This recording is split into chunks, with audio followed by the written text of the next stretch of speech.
All right. So, Anagha, you will get 1 minute and your time starts now.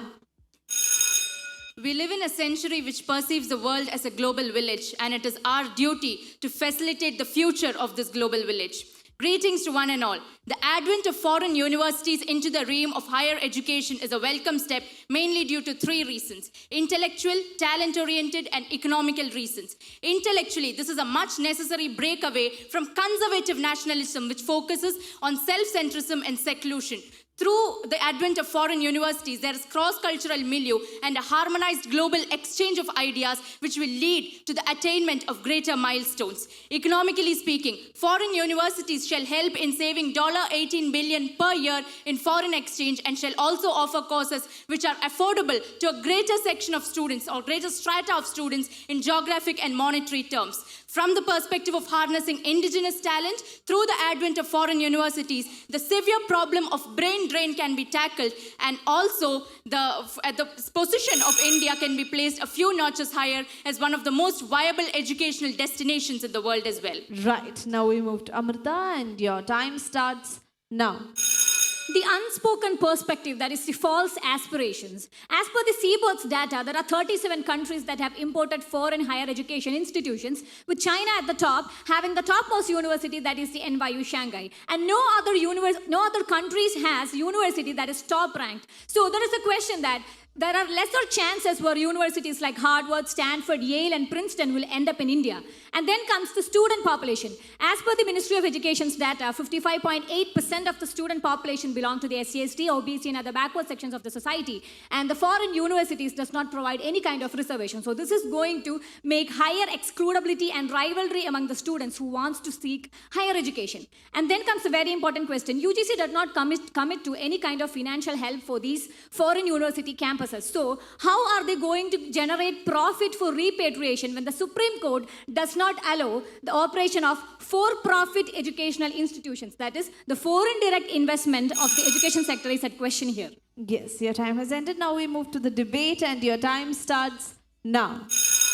Let me begin with the first point raised by my worthy opponent as to the existence or as to the advent of foreign universities, including Harvard universities. But let me tell you that recently Deccan University, which is an Australian university, announced its arrival into the gift city of Gujarat. And as per Shanghai rankings, this university is ranked #1 in sports science and also comes among the top 30 with regard to education and nursing as well. So the top university or the top cream of the world shall not come, but then there is parameters including the top 500 rankings, which is mandated by the UGC guidelines as well. Right, Amrita.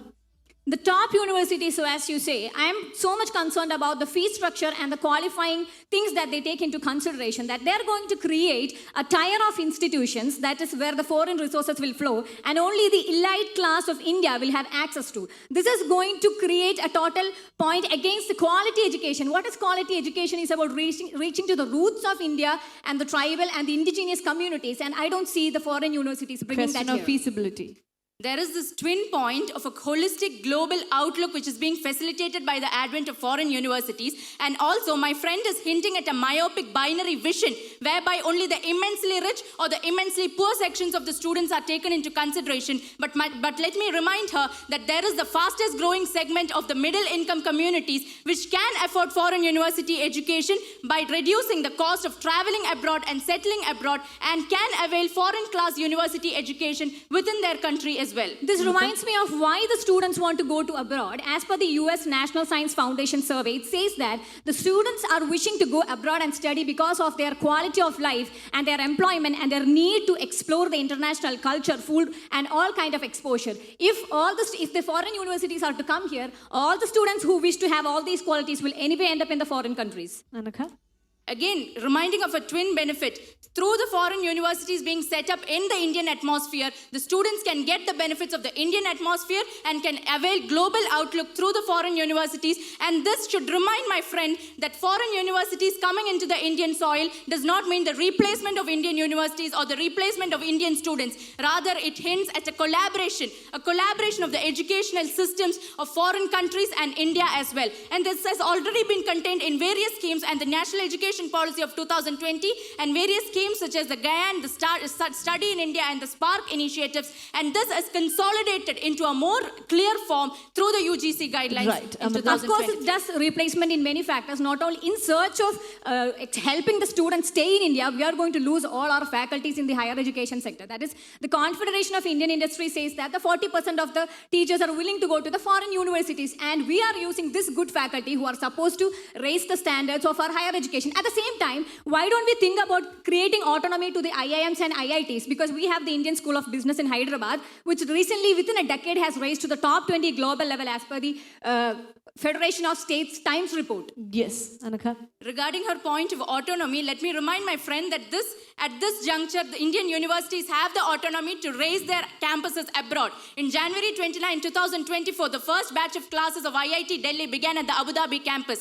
In Uganda, in April 2023, the National Forensic Sciences University set up its campus in Uganda. And let me remind my friend that regarding the aspect of employment, through foreign universities, greater employment opportunities is being facilitated to the faculty members of the Indian soil as well. See, higher education is not a commodity that can be imported, because this is totally antagonistic to the so-called doctrine of Atmanirbhar, which I would like to say that all these qualifying structures, salary structure, the fees and the services and conditions of the faculties that has to be appointed is regulated by the UGC. And this is not possible for the foreign universities because they are outside of that box. And this is going to create a great inequality that we cannot foresee. Yes, Anakha, Namrata, your time has ended. രണ്ടുപേരും ഒന്ന് കൈ കൊടുത്ത് പിരിഞ്ഞോളൂ. നല്ലൊരു കൈയടി കൊടുക്കുക. We have entered the last leg of our competition. നമ്മുടെ 26ാമത്തെ പേരിനെ ഞാൻ വേദിയിലേക്ക് ക്ഷണിക്കുകയാണ്. Federal Bank Speak for India, Kerala Edition Season 8 in association with Madhrbhoomi.